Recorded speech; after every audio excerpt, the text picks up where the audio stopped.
Bonjour à tous, nous poursuivons avec la quatrième Mishnah du quatrième Pérek. La Mishnah nous dit Mi shekar Hashem le trumat maaser shel dmai, c'est-à-dire, nous l'avons déjà juste vu brièvement qu'on ne peut pas prélever trumot ou maasrot le jour de Shabbat. Les Chachamim nous ont interdit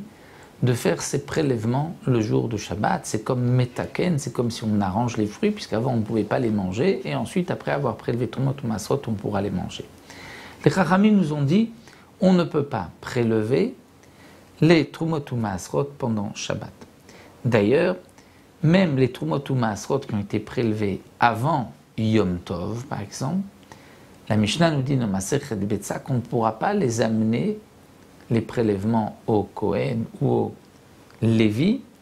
pendant Yom Tov, bien qu'on a le droit de porter pendant Yom Tov, parce que si on permet de les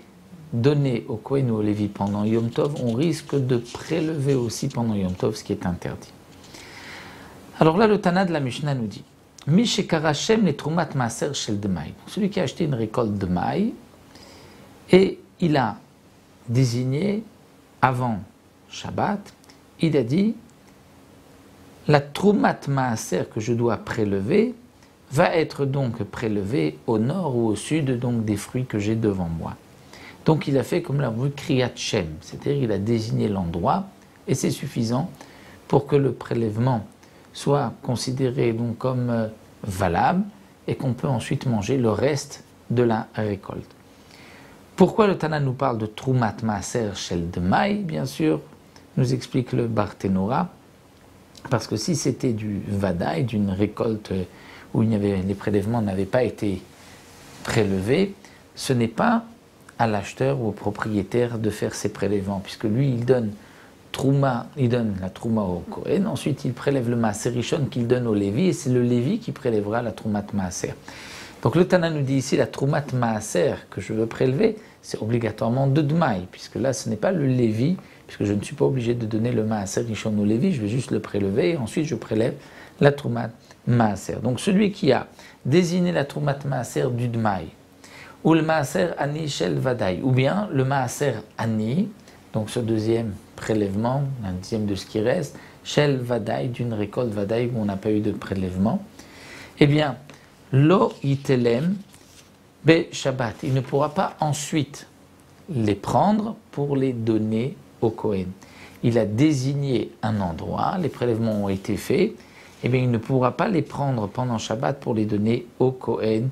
ou à un pauvre, même s'il se trouve dans la cour, dans le Maboy, où il n'y a pas d'interdiction de porter. Il n'y a pas de possibilité de leur donner, parce que, comme nous l'avons vu, c'est une interdiction pendant Shabbat de leur donner Shabbat et Yom Tov. Malgré tout, si le Kohen ou le pauvre avait l'habitude de manger à sa table, eh bien il pourra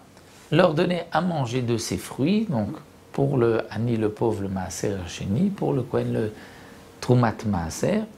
Ils viendront manger sans leur apporter, ils les invitent chez eux, on va manger cette partie-là, ou bilvat yodiem, à condition qu'ils leur disent ce que je vous donne à manger, c'est Trumat Maaser, ou c'est le Maaser Ani, pour ne pas que le Kohen se dise, tiens, il me donne à manger, donc je suis aimable, je dois lui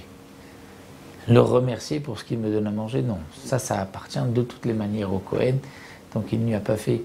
une grâce particulière de lui donner à manger, donc il faut lui préciser pour ne pas qu'il y ait gnevadat, voler son esprit, le faire croire que je lui offre quelque chose, alors que de toute manière c'est ce qui lui revient. Donc là le Tana de la Mishnah nous enseigne que avant Shabbat, on a désigné l'endroit où se trouve la Trumat Maaser, mais on n'a pas prélevé, et on ne pourra pas pendant Shabbat prélever et donner au Kohen, parce qu'on ne peut pas donner les matanot au Kohen, mais on pourra le faire manger chez nous, à condition de lui dire que c'est le Trumat Maaser. Voici donc pour cette petite Mishnah, on se retrouvera notre Mishnah Hey Bezrat Hashem la prochaine fois.